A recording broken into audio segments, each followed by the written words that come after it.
Greetings, everyone. This is Payman Lorenzo, your host of the Leaders About podcast. Today, this morning, this afternoon, this evening, whatever time it is for you on this beautiful planet, here at 7 o'clock in the morning in Vietnam. For my good friend Mischa, it's 5 o'clock in the afternoon in California, something like that. Correct. Yep. I got this 5 correct. p.m. California Yes, time. yes, yes. Thursday night, it was Friday morning, and yeah, got introduced to this wonderful man. What was it, last week? To our good common friends, Monika Krimendhal, amazing friend of mine and of yours as well. And we had a chat. It was like a firecracker. We got along very nicely. We're very much in line with what we do. I'm a podcaster, you're a podcaster. Our mission statement is pretty much in line and similar. What you do is something I really love, which is very much similar to mine, which is you help heart-centered entrepreneurs to get their message to market in a big way by going on an influence tour so they can increase impact, authority, and income. Exactly, similar to what I'm doing. So very much in line. And yeah, it's going to be a fun conversation. We're going to unpack all of that. And he's a very multi-talented guy. I mean, sales, podcasting, influencing, authority, so much more that we want to explore and all that. So, anyways, without any further ado, Mischa, brother, welcome to the show. Oh my gosh, Payman, thank you so much. I am so excited to be here. That first conversation we had was amazing. It was like firecrackers going off. We literally were like, man, we have to work together. We've got to partner together. We have to Sure. be on each other's shows and Yeah, just grow that energy, right? absolutely. Because we're so aligned, the energy, the vision, everything. So it's a perfect match. I'm excited. I'm looking forward to what we can cook up together, what magic we can co-create. I can't wait. So I love cooking. I'm sure you're a good cook too. So we can cook some magic stuff, you know. There we there we go. There we go. Yeah. Yeah, and I loved your I know we're going to be talking a lot about me, but I loved your enthusiasm, your passion for podcasting and how you help people start their podcast and then how to nurture a business around that, use that as a tool to generate leads, to create that authority, that impact, ultimately that income. And my spin on that, or what I like to do, is help people go on an influence tour. So I have a podcast, obviously, but my mission is, hey, how do I help you, Payman, go guest speak on podcasts, go guest speak on stages, right? Get your messaging dialed in, get your call to action dialed in, get your stories in line, right? And things like that. So we're coming at it from the same thing, but from different sides of Different the angles. spectrum, I guess you could Yes, say, yes, different angles. Yes, yes. yes. Podcasting, I'm tremendously passionate because it literally saved my life. It literally allowed me to get my life back on track, not just from the financial part. I used to be, this is not about me, but we'll talk about that when I'm on your podcast, but just as a little bit, I used to be painfully shy. Yeah. Podcasting opened up the world to me, wonderful connections. It's been part of my going education, awakening. So it completely transformed me. It's been transformational. And now yes, you're right. Not only help them, my clients to launch a podcast, but also monetize it within 30 days of being launched. That's something that completely changed my life. And I want to share this gift with others. Yeah. You know what I like, which I want to dive in on, touch on, and I have a framework for this actually, and that's, you were talking about the painfully shy Mm. aspect that you used to be, right? And maybe still are in certain circumstances. And Yeah. yeah, and now, due to podcasting, due to all these frameworks that I've learned and that I teach, like, you literally can drop me in front of a camera anywhere and I'm ready to Exactly. go. You can throw a mic in front of me and I'm ready to go. And I think, it's always surprising to people when I say, yeah, I was painfully shy at one point. Like, a teacher would call me up to answer a question in front of class, and I literally cried. I would cry, right? And now I can jump on a podcast or Oh, yeah. talk to you. And yeah. I still remember in high school in grade 12, we're supposed to do like a presentation of a class for 15 minutes. Mine was supposed to be right after lunch. So I was trembling, I was shaking. And then just before lunch was over, I just went to just said, teacher, I'm not feeling well. I have to go home. I just went home. I Yeah. couldn't take it. And then the next day it was a weekend. So I said, listen, I mustered the courage and I made my presentation. And yeah, I couldn't even get in front of, I mean, these were my friends, my classmates. So forget Yes. about people that you don't know. Yeah. You know what happened to me actually? That teacher that called me up, they took it one step further with me that time, and it was a him, and I'll never forget it. The teacher said, you know, I'd ask Misha up here, but he'll probably start crying, right? And so I was horrified. So Oh he yeah. brings me up there anyway, and sure enough, I start crying, and he just calls me out, and I was just horrified and humiliated. And Yeah.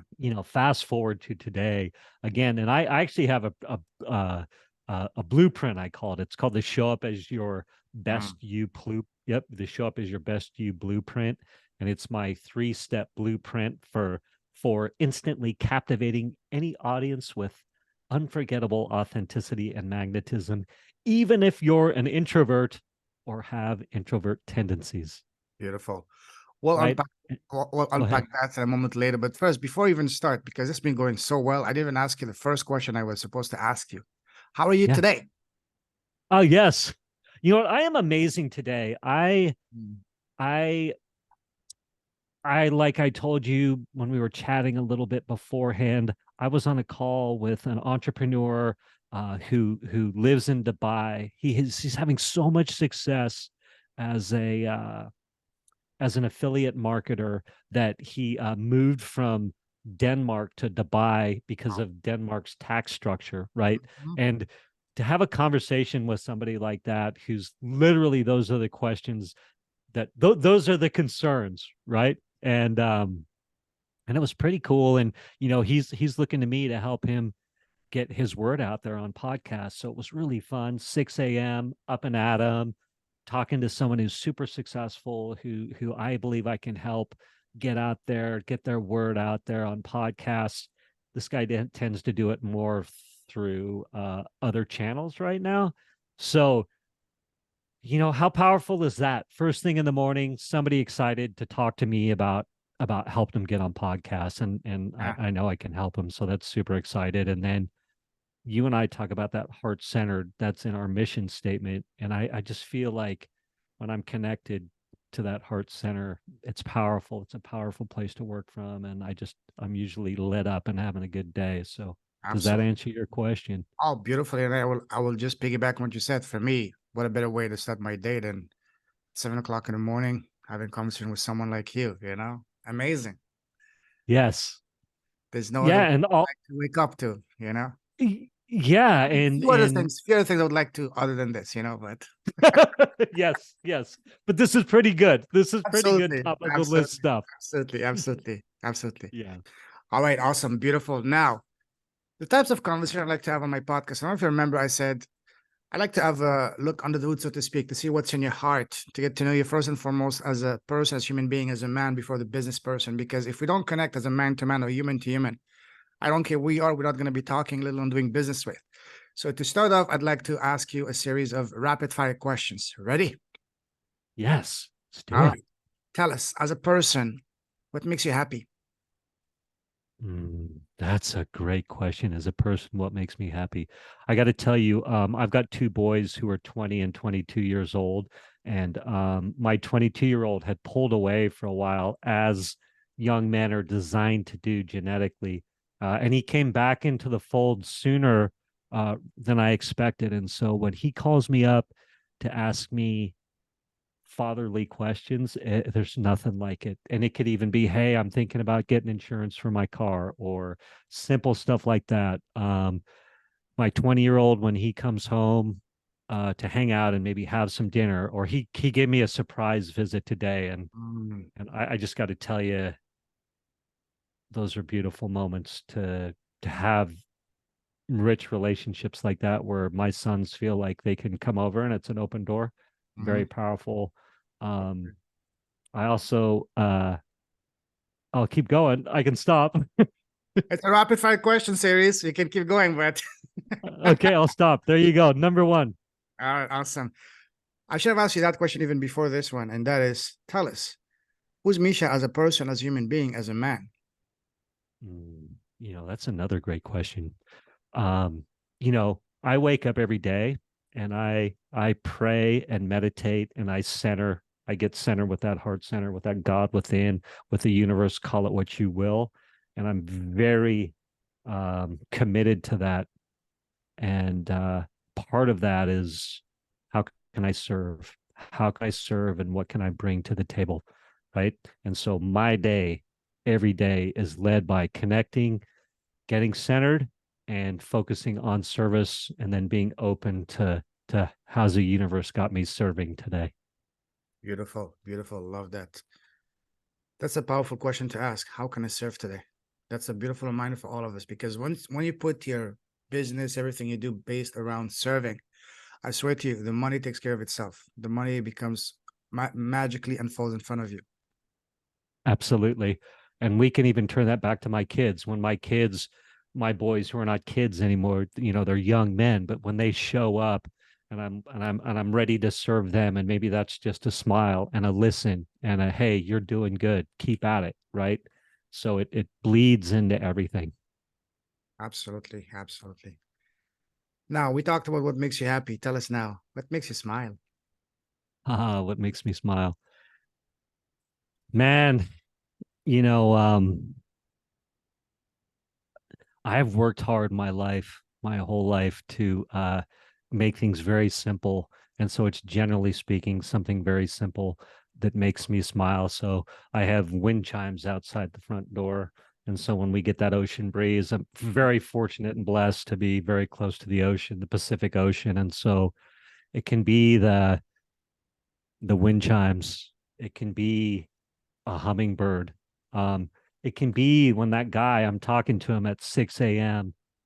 and he's super successful, and but yet I'm like, yeah, I can help him and I see how I can help him. And Mm. right, like that too. That's sorry, I got mosquitoes flying around. But They there will you come. go. Come on. They have something to Yeah. say. They have a message to share, you know? Yeah, right. They're like, I want in the mix here. Yeah. Yeah, man. So I think being tuned into the little things makes the big ones that much better, you know? Totally. Totally. Now, let's take the happiness factor a couple of notches higher. What makes your soul come alive? What makes your heart set on fire? Mm, boy, that's a great question. Thank you. Yeah. You know, um, I love doing stuff like this. Like I love connecting with people like you. I love uh the opportunity to speak and share about what's true in my heart and about this kind of stuff, not only marketing but then having an opportunity to go deeper, like we are a little bit already, not like we've gone crazy deep or anything, but I just love it. I love the opportunity to connect like this. Mm, Yeah. beautiful. Now, on the other side of the spectrum, what makes you sad and angry? Mm. Yeah, I'll tell you what makes me sad is I am divorced, and I spend a lot of time meditating, as I was talking about earlier, and letting those emotions go through. And I can still have regrets about being divorced, about I know you have younger kids, right? No, I don't. Oh, okay. No kids. Um Yeah.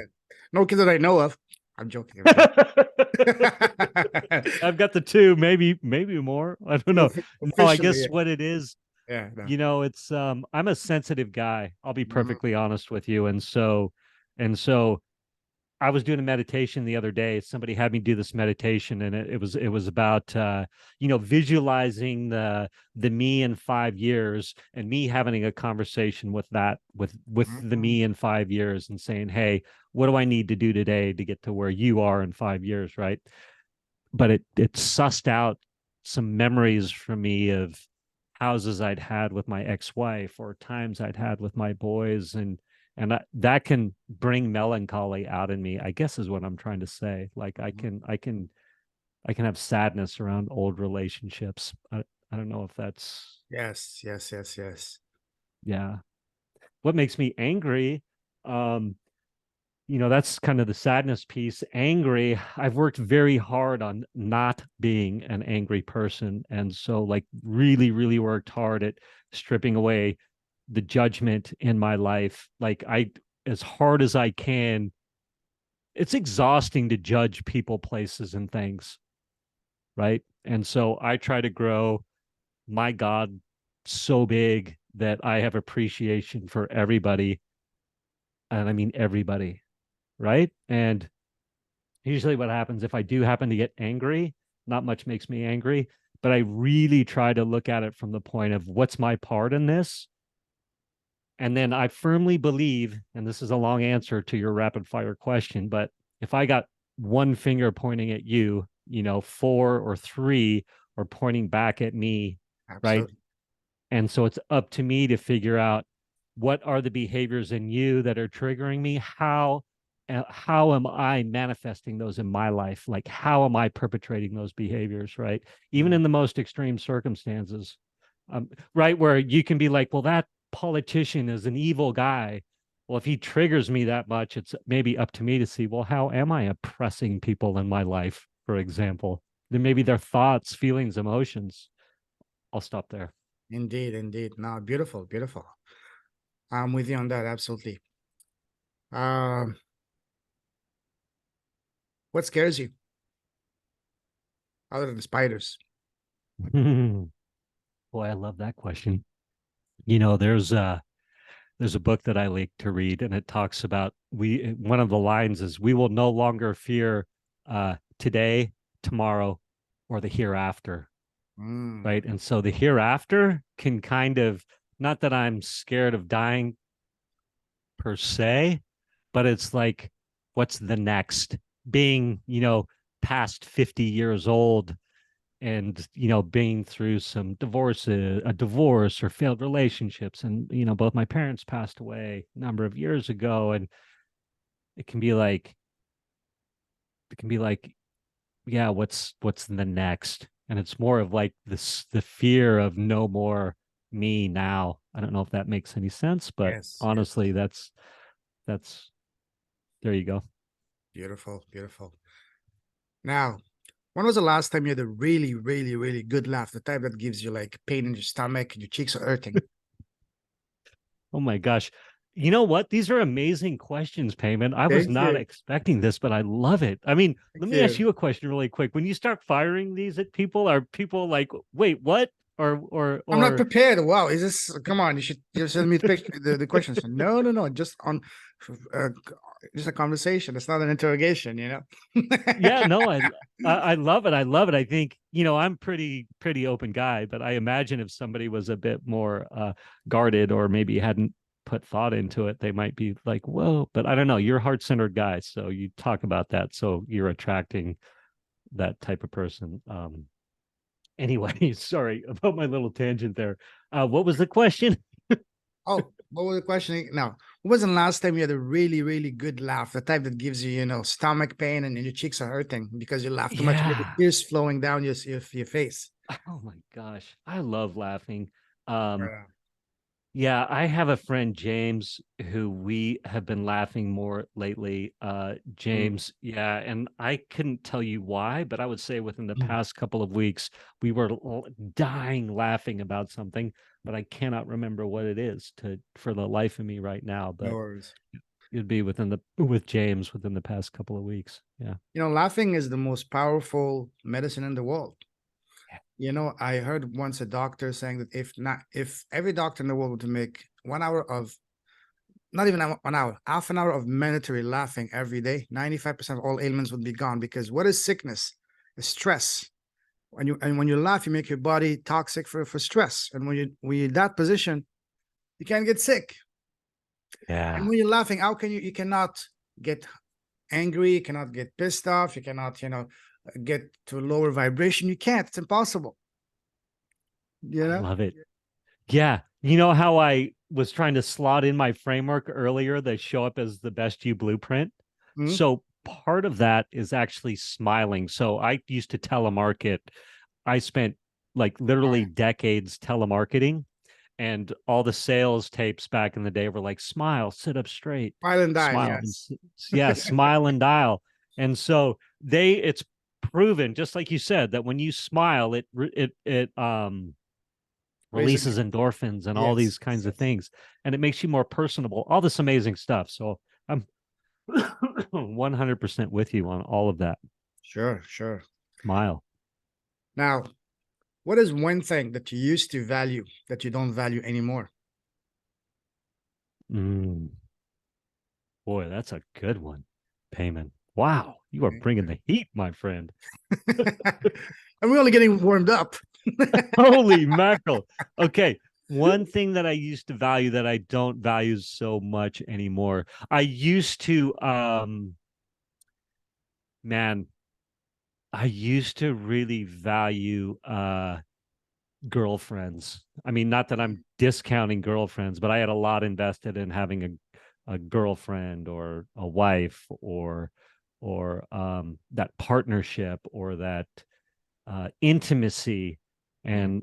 And I found now that learning how to be able to, like, I'm single now, not dating, and not really by choice, not dating, but just like not, it's not top of mind. Um, As I say in the Philippines, you're single and ready to mingle. yeah, single and ready to mingle. Single like a Um, Pringle. yeah. So yeah, single like a Pringle. Yeah.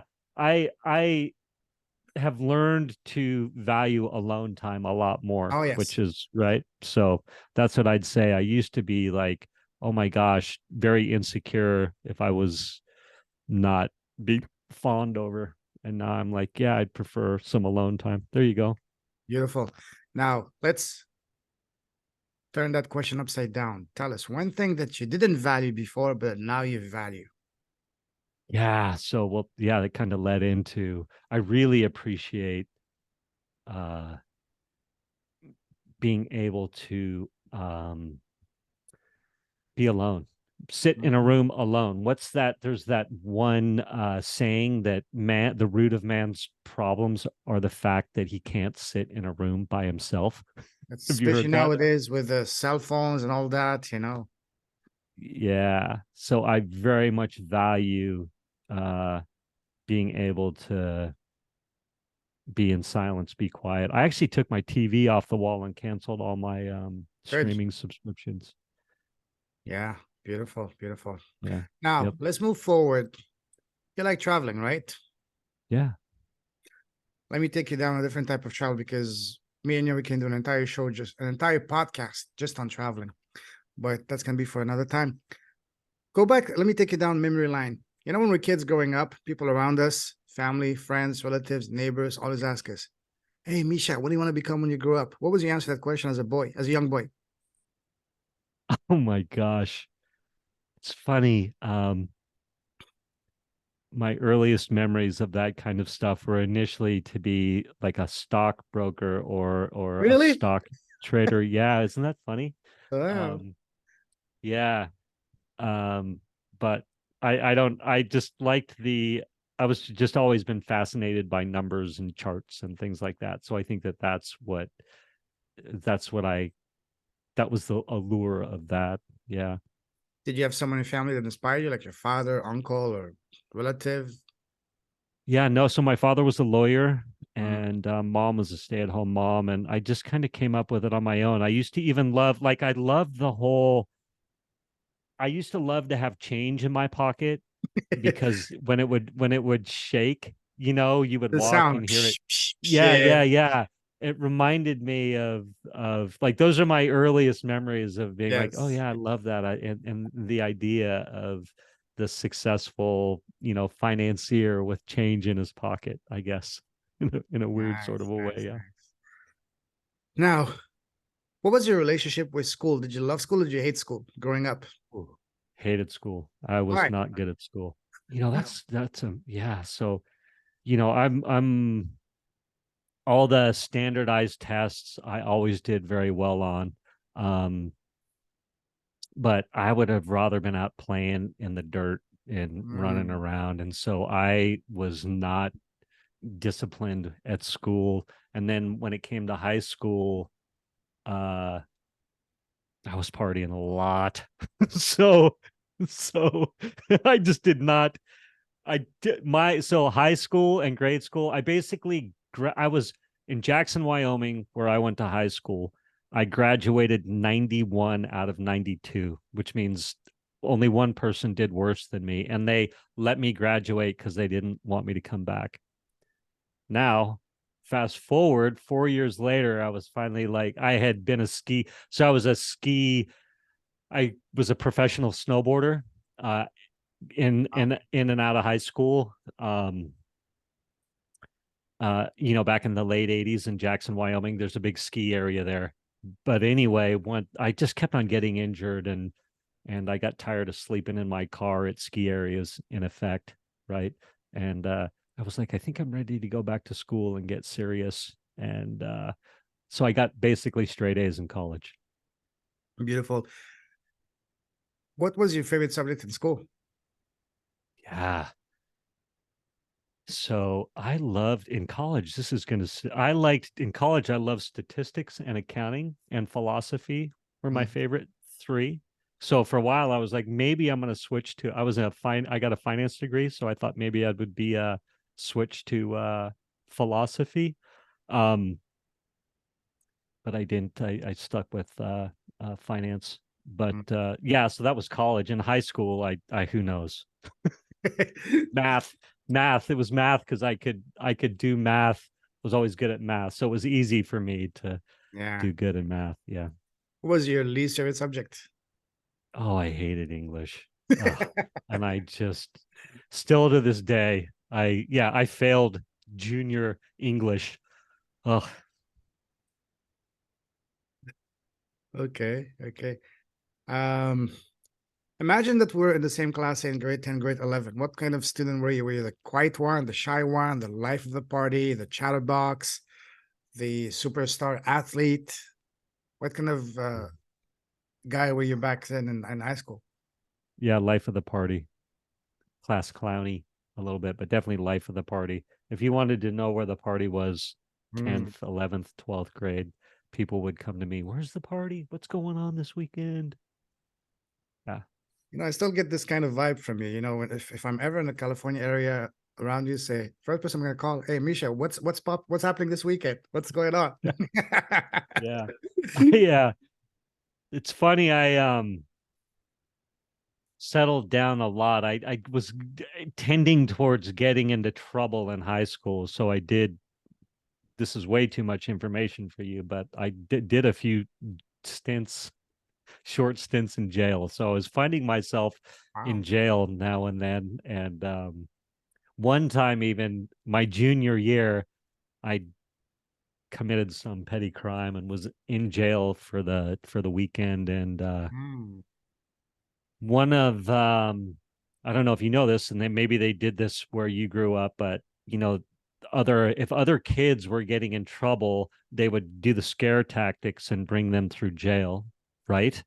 And so I'm sitting there behind bars one day in the orange jumpsuit. This is in the late 80s, and I cleaned up. I have This is old. This is the old me. This is way, just so you Oh know, let's yes, oh yes, clarify oh this, yes, oh right? yes, oh Like, yes. yeah. So I'm sitting there behind bars, sitting on the concrete table or whatever it is, and they trape three kids through to give them the scare tactics, and one of them was a kid in my speech class. He was like, oh my gosh. Anyway, I achieved rock star status at that point. Anyway. Beautiful, beautiful. Wow, that's fascinating. Can you share with us why you said you had a few stints and visits in jail? What was the reason? What happened? Yeah, so I definitely like to drink, and then I liked mind altering chemicals too. This was again in the 80s. I've since cleaned up, and that's the old me. I want to make sure we all understand that. But you know, I think that particular time, actually, I had gotten a DUI, or I had gotten pulled over and I was really drunk, and I was in Idaho. I was in Wyoming, and I had gone. I'm going to give you the whole story. I was supposed to be in court in Jackson, Wyoming on Monday morning. And so I was like, I'm going to go party in Idaho Falls, Idaho, which is over the pass, right? Teton Pass. And so I ended up extremely drunk, had a lot of fun, got out of control, was heading back home and got pulled over. And I was probably saved my life because there's a big mountain pass between Idaho and Jackson, Wyoming. And so before I hit that pass, I got pulled over. So what happens is, since they let me do my jail time by turning myself in after I get out of school on Friday, out of high school, turn myself into jail, and then Monday morning I would get out. Does that answer the question? Yeah, yeah, yeah. There What you were go. what were your first reaction upon realizing you're going to go to jail, and then when you arrived in jail and saw the reality of, hey, this is real. Things, Yeah, things get it.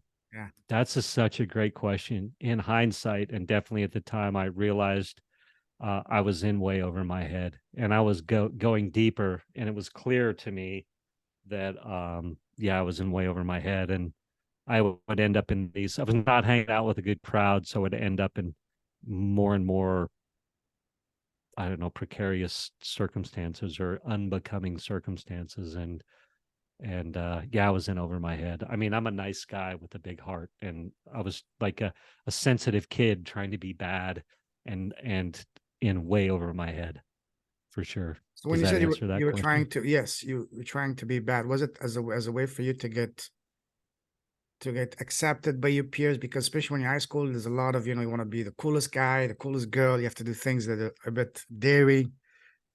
Was it part of that for you to say, hey, I'm different. I'm the coolest cat in the world? Was it part Yeah, of so it? there was some, yeah, there was some of that for sure. You know, um, you remember how I said when I was like the teacher brought me up, it was probably sixth, seventh, eighth grade to speak in front of class, and I was painfully shy in front of class and cried, and then I was also very sensitive, and I still can be very sensitive and emotional. Like things can suss out emotions in me. Like I was telling you, the melancholy about past, relationship failures, and so I did not like that part about myself.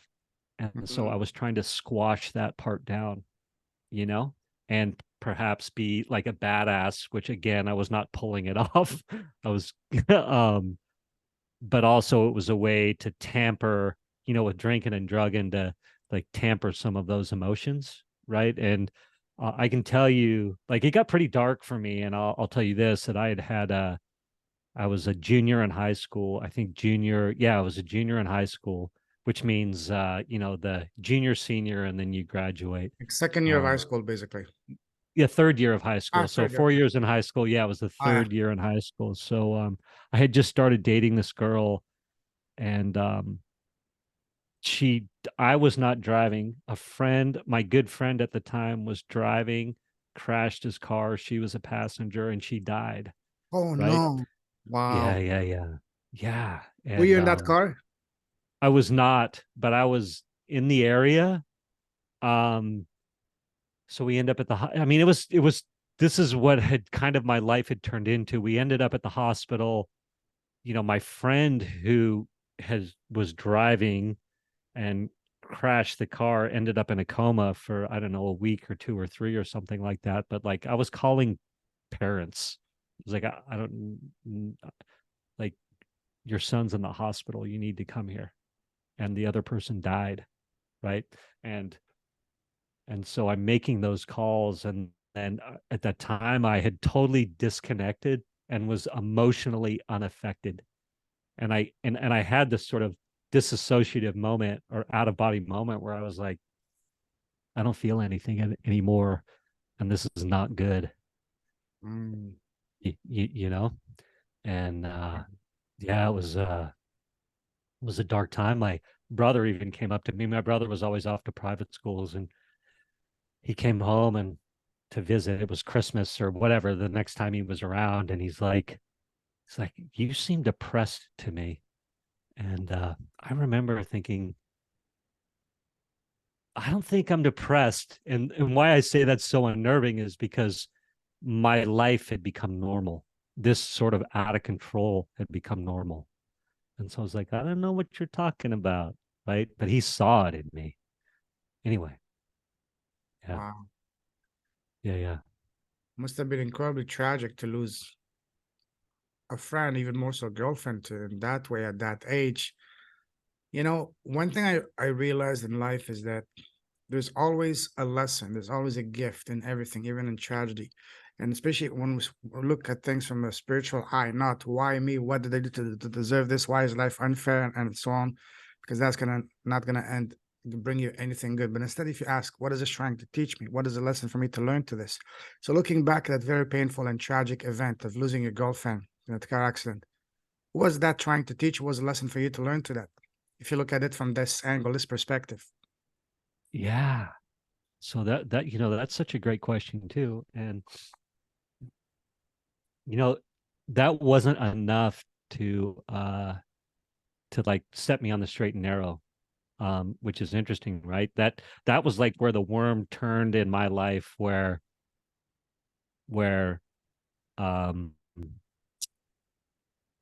everything became problems, right? So like drinking and drugging up to that point, it was like fun with problems and then problems, right? And that was like the shift to like it was all problems. Like there was crazy stuff was going down. And my last day of high school, to answer your question, so my last day of high school, um, I had this moment of clarity of like, if you keep on this path, no good could come of this, right? And I was where it was like the spiritual awakening or this shift in me, um, that has led to the things that I was talking about with you earlier, like meditating, belief in a God or a higher power, call it Mhm. what you will. How can I be of service? And so basically I quit drinking and drugging that day. And then part of my mission in life was like, how can I help other people who are in those depths that I was get out of that? Right. And so that I still to this day am a mentor to tons of people who are clean and sober, trying to get clean and sober. So I used that darkest time in my life to really just I've helped so many people, like literally thousands of people. Oh, since that time, I was 17 years old, right? And since then, it's just I'm very active in the recovery community, is what I would say. You know? Beautiful. Yeah. So many questions that come to mind, but the one question I'll ask you about this is, you know, one thing I understood and realized over the last few years is the notion of soul contracts. Mm. So, as tragic as it might have been, losing a loved one, a girlfriend at such a young age, when we have this romantic and idyllic idea of relationship, we think, oh, she's the one for life, and you're in a state of bliss. And you said, do you think that if you look at things from, again, the spiritual eye, what is this trying to teach me? What's the lesson? Do you think this was a contract you two have had at the soul level for you to bring you back to the right path, to stop you from going down the wrong path in a way, because you know what I mean? Do you think this was a soul contract? This was her mission in life by exiting in such a tragic way? It would be for you as a wake up call, like literally more than just a slap on the wrist. Say, hey, get your act together. Yeah, you just even saying all that made the hair on my arms Mm. stand up. Like I just felt I didn't want this. to curse, but you know what I mean. get Yes. get the you know what I mean. Yeah. So wow. Yeah. Yeah. Absolutely. Yeah. Yeah. And I think we as definitely in the Western culture in the Mhm. United States of America, we tend to be very self-centered, very myopic about our own my existence. right? I don't mean to go all metaphysical, but I Oh, it's definitely good. think, Yeah. yeah, as we grow, that source, that higher power, that our gods, however you want to say it, God, um, I think it allows for more meaning, Mm. soul contracts, stuff like that. It allows for more meaning in those seemingly tragic situations. Yeah, I'm not sure if I Yeah, spoke to what you were saying directly, but absolutely. Absolutely. Now, yeah. let's talk now about something a little bit more positive. Yeah. I kind of know the answer, but I want to hear it from you. So when you were back in high school and college, were you popular with the ladies? A little bit. I A mean, little bit, a a little bit. little bit, a little bit. And I don't mean that. I mean, it's interesting. I was an awkward, I didn't come into my own until my early 20s. Mm, So, although I was popular, I didn't know that I was popular, I guess is what I'd say, or I didn't know how to take advantage, maybe, if you would want to say that. Like, mm. so I wasn't, I was kind of a skinny, awkward, you know, I hadn't filled out stuff like that, right? And I hit puberty later than a lot of my buddies and stuff like that. So Mm. it took me a while to to anyway, To there you go. blossom? Did I answer the question? Yes, yes, yes. So you said you were married. How did you meet your significant other at the time? Yeah, boy, that's a great question. So Yeah. well, I was just thinking about, I've generally speaking have tried to be respectful of of women, honestly, and so not really like tear through a bunch of women's lives, you know what I mean? And break Uh hearts. Yes, yes, yeah, absolutely. yeah, absolutely. So Because sorry to interrupt, because when you break a heart, you're breaking two hearts because it breaks your heart as well. yeah. As long as you're not a psychopath. Yes, right? And yeah, and when I got divorced, and I'll tell you how I met Dawn, who's my boy's mom, in a second, but when I got divorced, you know, it was kind of suddenly. In hindsight, it wasn't sudden, but at the time in my early 40s, I got divorced, and all of a sudden I was single. And I did kind of, a lot of us divorcees in our early 40s, men and women, we were doing a lot of dating. We were doing a lot of dating and all this kind of stuff, and having a lot of fun in that regard. So to answer your earlier question, like, really, it was in my 40s after my divorce where I kind of was more of a ladies' man, I guess, is if you would want to say that. Yeah, But with again, experience and all that. Yes. Mhm. yeah, yeah. But again, that runs its course and becomes very unfulfilling as well, Absolutely. right? Yeah. It's like, yeah, it One was fun meaning, for a not just moment. another conquest. Yes, absolutely.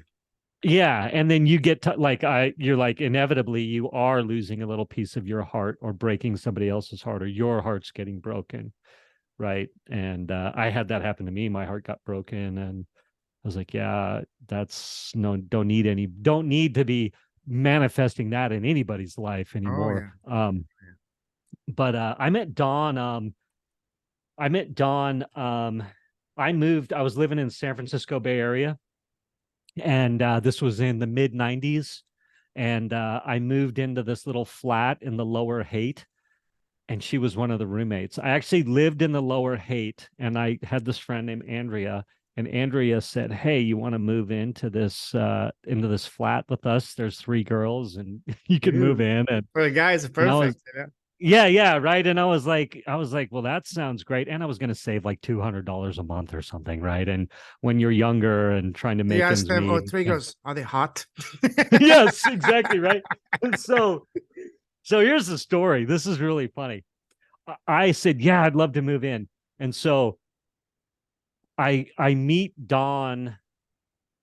Dawn was one of the roommates, but I didn't, when I met her, I didn't know she was one of the roommates. And she was literally the most beautiful woman I had ever seen. And I was like, I looked across the room and I was like, who was that?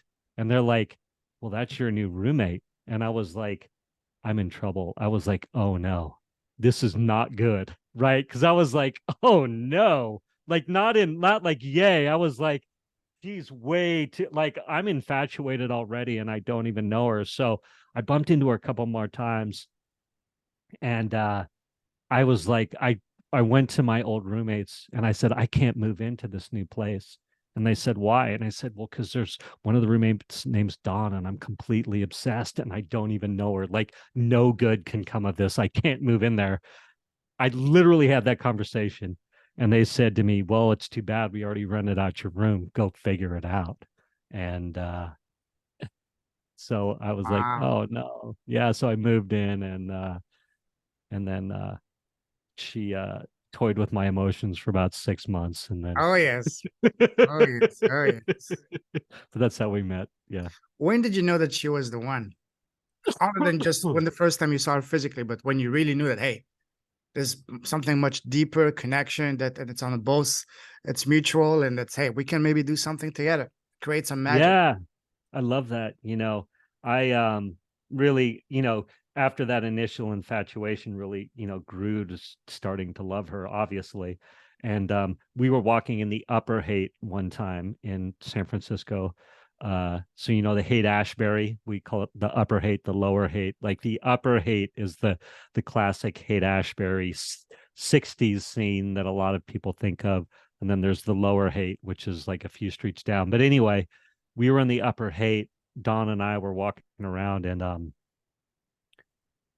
in the Upper Haight there's like tarot readers and all this kind of Oh stuff. yeah. Yeah, yeah, right. And so there was a palm reader.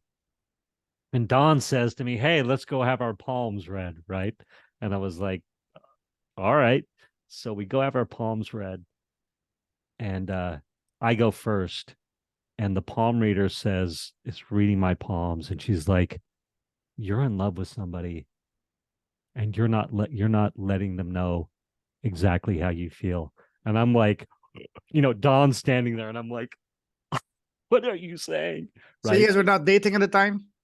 Uh-uh. Oh, We were okay. just hanging out as friends. Yeah. Okay. Walking along and she had this thing where she'd broken up with a boyfriend and was like, I'm not dating anybody for 6 months or something like that. So we were in the middle of all that and she was serious about it, right? She's like, anytime I would like try and be affectionate, she would just shut me down, right? And anyway, palm readers like, yeah, you need to express yourself, tell this person how you feel, and a bunch of other stuff. And I'm just going like, I'm like, oh my God, right? And in that moment, I was like, yeah, I knew it. So that night, I expressed my love to Dawn, right? I was like, Dawn, Remember that reading this morning? exactly right. I told her, and so she said to me, she goes, well, she goes, I'm I swore that I would never date anybody that I lived with again. So I'm sorry, right? And your heart And starts so to go to pieces. Yes, I can imagine. yeah, I moved out the next day. I packed everything I had, moved out.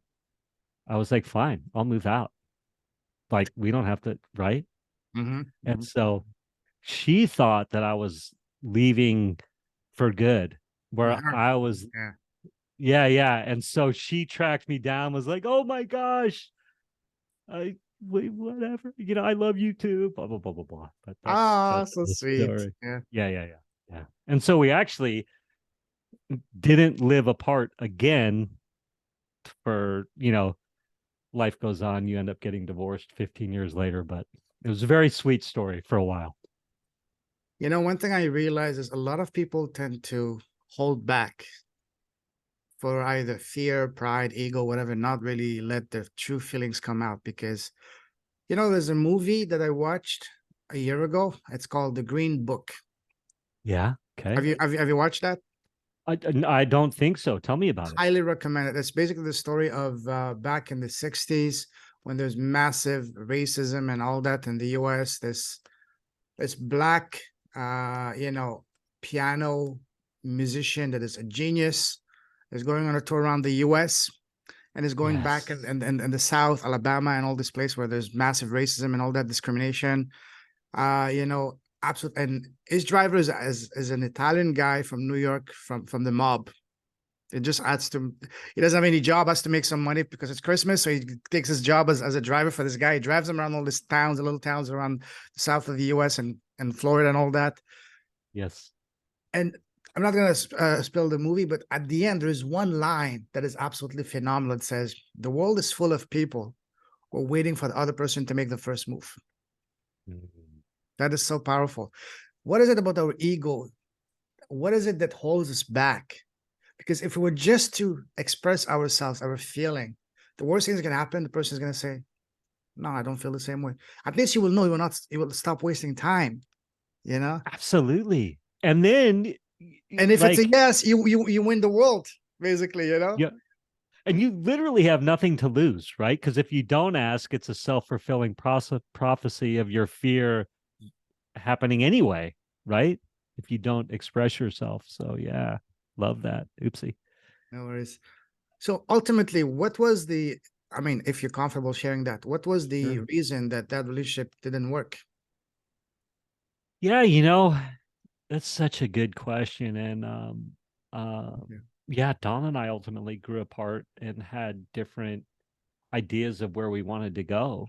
I would say. And we had fallen into mediocrity, right? And and we would have it seemed as though we were destined to mediocrity and perhaps just tailing off even more. And it just became clear that like our best lives could be led like, you know, growing, like setting each other free, I guess is what I'd say. Mm. And, we're super good friends now and did a great job. We've been divorced 12, 13, 14 years, something like that. But we were gifted with prioritizing the boys, always putting the boys number one and being as cordial as we could and being supportive of each other. And divorce is heavy. I wouldn't wish it on anybody. And so we had our moments, trust me, but we Listen, managed. a breakup is heavy, so I can only imagine what a divorce can be. Yeah. Yeah. Especially if you really And love the person, yes. yeah, too, I'll say this too. Like, I love Don. Hey, Don, if you happen to watch this or somebody She's probably shows gonna it to watch you. it. She's gonna watch it because I'm sure you're gonna send it, or she's gonna find you. She's probably still stalking you. But I would say this, we spend a little bit of time together and it becomes very clear. Like we hang out holidays for with the boys as if, things like that, right? Because we have that common bond of those Mm, boys. But we both know that after a certain amount of time, yes, we did the right thing. mm. You know what I mean? Or I Yes. do anyway. Said, So said look, with love. absolutely. Yeah. Looking back at all of this and all of your other interaction relationships, what would you say is the number one piece of advice we'd give to couples so they can really have the most fulfilling relationship possible and keep the fire going even after 3, 4, 5 years? Yeah. That's a great question. And Yeah. I think you spoke to it. Um, and that's taking that emotional risk and saying what you're thinking and feeling Mm, and expressing your wants, your desires, what like being like just throwing caution to the wind and expressing yourself. And I would say this is what I really learned. It was like how to have the hard conversations with love. I was like, that's one thing that divorce taught me. And that whole thing was like, I am not good at having the hard conversations with love. Right. mm, And I think that a lot of couples are scared to say what they're really feeling, what they really want, maybe what they don't want, like having those true, authentic conversations and taking that risk of, well, maybe the person leaves me if they knew this about me, or maybe the person leaves me if they knew I had those thoughts, or maybe they'd get angry with me if I knew I had those thoughts or feelings. Does that make sense? Mm-hmm. I'm not a therapist, so anybody watching, take those actions at your own risk. But I'll I put his think, email. I'll put his address on the show notes. You can reach back to him directly after that. Okay. yeah. So, and what I mean by that is that a lot of people in relationships will start looking outside for the emotional things that they want, or for the to have the conversations that they want to have. And it's like, look, take that risk with your significant other. Like, just do it. That's what I would encourage people, whatever it's about. And because it can only, sometimes those thoughts and feelings are only real in the moment and they temper. So it's like, if the space was safe for me to say what I really felt, and the other party was like, yeah, that's okay, let's revisit it tomorrow. You know what I mean? Does that make sense? Yes, yes, yes, yes. What would you say is the number one killer in relationships? The number one mistake that kills relationships? Yeah. That's such a loaded question. I know. It is. There's the relationships that are seem to be doomed to failure Mm-hmm.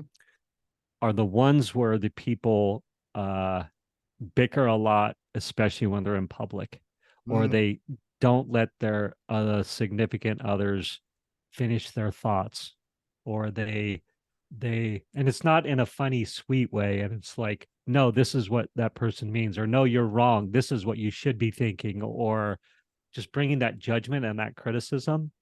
Um, those relationships Mm. seemed to be doomed. So I think anybody listening to this, like, how are you supportive of your significant other in public? Are you judging what they're saying? And then are you expressing that? Right? Like, look at that. Like, why are you judging somebody else's, your significant other's thoughts, feelings, and emotions at that level? Um, I'm single, so everybody keep that in mind. But go ahead. You were going to maybe say something in regards to No, that. no, that's beautiful. Just no, that's beautiful. That's exactly what I wanted to know because you've had experience in that. So I'm sure this can benefit a lot of people listening and watching. And yeah, thank you. Now, Yeah, let me say one other thing to that, yes, and then you can ask your next question. sure. So there's studies out there that prove, or that they did studies, like there's studies out there that verify that the more supportive of your partner you are in public, Mm. the more likely you're going to have a fulfilled long-term relationship. And it doesn't mean faking it necessarily, but it does mean, like, it's not a good sign if you're constantly jabbing your partner in public. It's never a good sign to do it in private. So imagine in public. That's for me, that's the Yes. kiss of death, you know? Absolutely. Yeah. Wow. Yeah. Anyway. Yeah.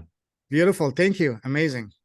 Yeah. Now, one last question I'll ask you about your time growing up. So, what was your very first job? And do you remember how much you got paid the very first time you had a job? Yeah. I do. I gravitated towards restaurants, as a lot of people did. So Mhm. I, I the patty cake patisserie, it was called. I'll never forget my first boss, Jessie, was her name. And she hired me, and I was 14 years old, I think, or something like that, maybe 15.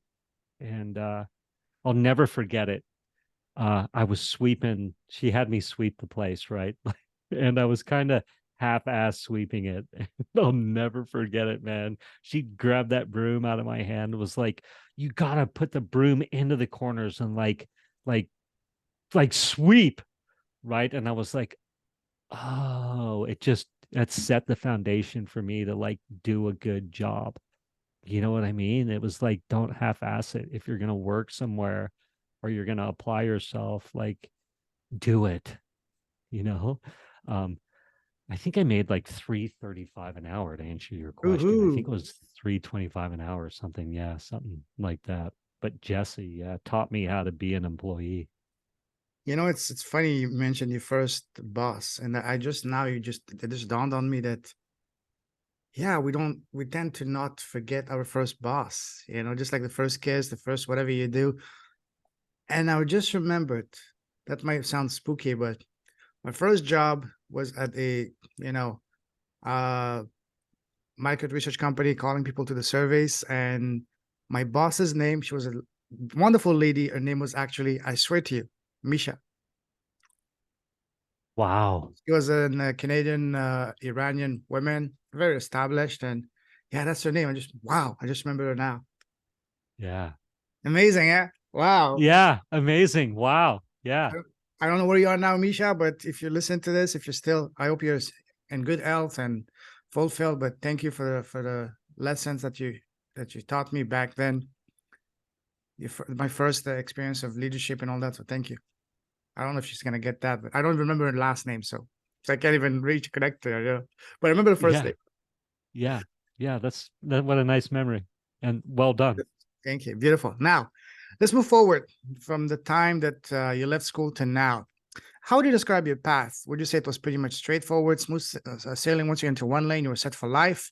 Or was it more like turns and twists, like a roller coaster? That's another great question, Thank you. Payman. I'm on the twisty turny route, right? Like I'm one thing led to another. A lot of like, why am I doing this? Mm-hmm. And then it would lead to something else, and I would go, oh, or many times in my life, all the pieces fell into place. Um, and I used to be frustrated or jealous of people that were it seemed like they fell out of the womb and were like, I'm going to be a doctor or I'm going to be an accountant or, or a scientist. And they like know their path has not been the case for me. Yeah. So I remember you said your father was a lawyer. Did you get at any time some, in a way, direct and indirectly pressured to become a lawyer or someone very highly respected like him by family, relatives, and parents? Yeah. That's, my father, yeah, there was definitely pressure to succeed along the way, although it was starting to temper where my father had kind of burned out and was cynical of like that got to work hard lifestyle, prove yourself, get the title. Like he grew up in that in Philadelphia. Mm-hmm. Um, and So it was interesting as I was growing up as a teen, there was kind of a dual message of don't buy into the man because my father was kind of a 60s type, I guess that would be, it's probably when he was in college and all that, perhaps, maybe. I don't know. Mm-hmm. Um, but at the same time, he was like, gotta succeed, gotta have a plan. Why aren't you getting A's? Like, you gotta go to school and those sorts of things. And so he was very frustrated that I was a troublemaker. I can resist that too. Absolutely. I was on a path to become a lawyer too, but then a book changed the course of my life. But that we're gonna Yeah. share it when it's my turn. This podcast is not about me, but it's about you. So beautiful. Thank you. Yeah. There's a saying that says, change your story, change your life. And by story, I mean what we tell ourselves inside of it. So when you, Misha, were at some of your darkest, lowest moments in your life, how do you change your story internally to change your your reality externally? Mm. You know, I've had an opportunity to have some great mentors and learn some good stuff and fallback position is how can I be of service?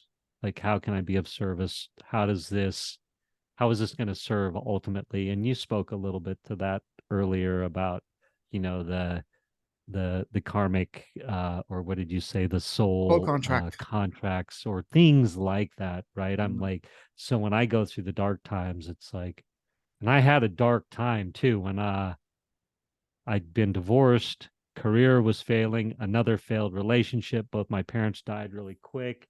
I had money in the bank as well. So I was like, damn it, money's not the answer. And this girl wasn't the answer. And so that was a heavy time, right? Where I was like more success is not going to fill that God-sized hole or Mhm. another woman. And so it's like prayer, meditation. How can I be of service? This too shall pass. the seasons, there's a season for everything, which can sound trite, but or flippant,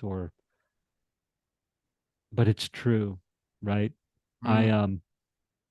Yeah, I can tell you that point in my life, um and that's when I quit the corporate world, right? Because I was in sales. I have, generally speaking, been a glass half full kind of guy my whole life, and see the positives in things, and what's the positive lesson to learn, which we've spoken to, and like I've said, how can I serve, and how can our mess become our message, all these kinds of things. And Oh, I love that. um Kind of mess become a messenger. Yes, love that. yeah, Writing this down. uh Mess become. um, Okay, our message, how can our mess become our message? love that. Andrew, my buddy Andrew Schultz speaks to that very eloquently. Andrew, if you're listening, Positive Impact Podcast, actually, you can check it out. Um, Positive impact. but Okay.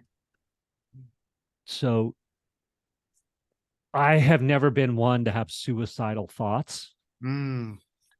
and it got really dark, and I don't like drugs and drinking were not going to be an outlet for me. Like I'm not a fan of the pharmaceutical complex, like Oh, you know what I mean, the pill factories and like all these pills they pump out there. God bless to anybody, but not for me, right? So absolutely. I was like, all right, how do I make it through this without being prescribed something? Mm-hmm. So lots of prayer, lots of meditation, lots of crying. I started crying a lot, like I would cry every day, which was beautiful, horrifying at the Crying is a same time. very therapeutic thing to do. It really liberates. Yeah, liberating. Like I cried it out for a couple of years. I felt like I was honestly like purging generational pain, Mm. you know. If you believe that kind of stuff, like Sure. unhealed emotions in my family, maybe going back generationally, that were like in me at a cellular level. And so a couple of years I did cry every day, and welcomed it. And it kind of was freaking out some of my friends because they'd come over now and then, and I would be like meditating on my little meditation stool crying, and they would be like, is now is now a good time? And I'd be like, hey, come on in. I'm just crying. And um but my point is, I had broken up with this girl, and my mind would was going into that loop of of it's hard for me to describe, but I'm sure we've all felt it, of like of that obsession, or like, or what ifs, or this or that, or I would wake up thinking about her, and I'd go to bed thinking about her, and she would occupy my mind, and I was like, man, this is horrible. Is this ever going to go away? um and and I had this moment of like, I see why someone might kill themselves, Mm-hmm. like why somebody's thoughts could drive them Sure. to want to end it, right? And I wasn't in that state, but I was in some emotional pain, Sure. and it was clear that my mind letting go of that was going to be not on my timeline. Mm-hmm. and and that was very disconcerting. And so but whatever, I tried it out and made it through, and I have a new appreciation for people that are going through emotionally hard times, and perhaps to the extent where they go to the extreme to shut off their thinking. Sure. Wow. You know, Yeah. listening to your story, I can see your story is very inspiring, empowering, even goosebump inducing story that you've been blessed with.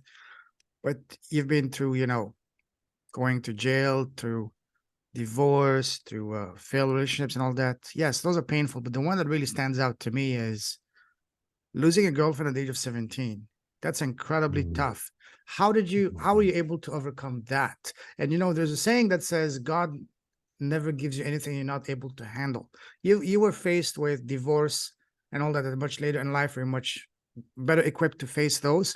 But as a 17-year-old boy, losing a girl that you love, How tough Yeah. is that? And why would you think that this was put on your path at such a young age, such a I mean, there's so many questions that come around that, but basically my question is, how were you able to overcome that? Because that's an incredible, it can be completely devastating at any age, let alone Yeah. at 17. Yeah. I would say this is the arc of that experience, Mm, of that at that time when that happened, I was numbing my existence with alcohol and drugs, mm, right?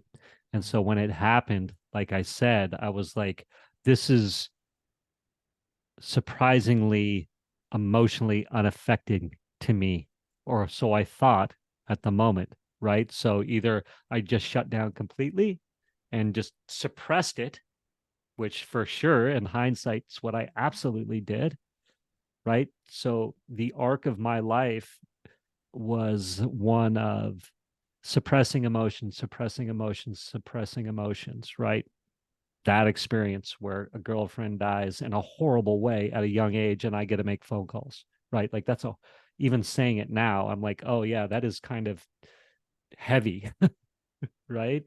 Um, and just my whole life at that point and the way I grew up, like lots of emotional suppressed emotions, right? mhm, And then I would say, I clean up my act. I'm inspired. I have that moment of clarity last day of high school. Got to change my life. Got to, you know, get in contact with a higher power and really change my motivations for life. Like, can I shift to being of service, being a giver versus a taker, right? Ultimately, and so figure, I get into my 20s and 30s, and at some point I stop suppress. I'm letting out as many emotions as I'm suppressing. So I find balance, right? mm, But then I get into my 40s, divorce, failed career, more failed relationships, like again being a sensitive guy and the trauma of my boys being a part of the divorce and stuff, like, and then that other failed relationship. I think the universe, to answer your question, was like, okay, all those suppressed emotions get to come out, right? And mm, so like the top was pulled off the bottle, and it was like, all right, I gotta cry it out for a few years, man. I gotta cry it out for a few years. I gotta let out all those emotions. And mm. people that knew me before and after were like, you're a different dude, Sure. right? And I saw people that had through life. We'll see people, and we might not see them for 5, 6, 7, 8 years, and then we'll see them again, right? I don't know if you've had any of Oh, those yes, experiences. absolutely. Yeah, yeah. So, you know, before and after that time of that finally letting out those suppressed emotions. And this is just in my experience, right? People were like, you are like, who are you? Like they didn't recognize me anymore. You know Mm, what I mean? It was really interesting to get that feedback from people who would be like, wait, I think I know you, but like, what happened? You were like, I became a different person in a good way. Not that I was bad, no better or worse than, but just like a different me had emerged for sure. Yeah. wow. Incredible. Wow. What a story, Yeah. man. What a story. Wow. As I keep on saying, as I keep on learning myself, is we all have a fair share of, dark times, challenges, heartbreaks, tragedy. Sure, they hurt a lot when we go to them, but then they become our story.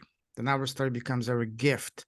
Then our gifts become our duty and responsibility. Because one of the most powerful positions I've come across over the past few years is, sure, we both understand that life is a school. We come here to learn, grow, and become wiser. But from my humble understanding, is that's only 5% of the reason we are here. The 95% is taking those gifts, those wisdom, those lessons, and sharing them with others to whatever means is more comfortable for you. For me and you, for example, it's through podcasting and my books.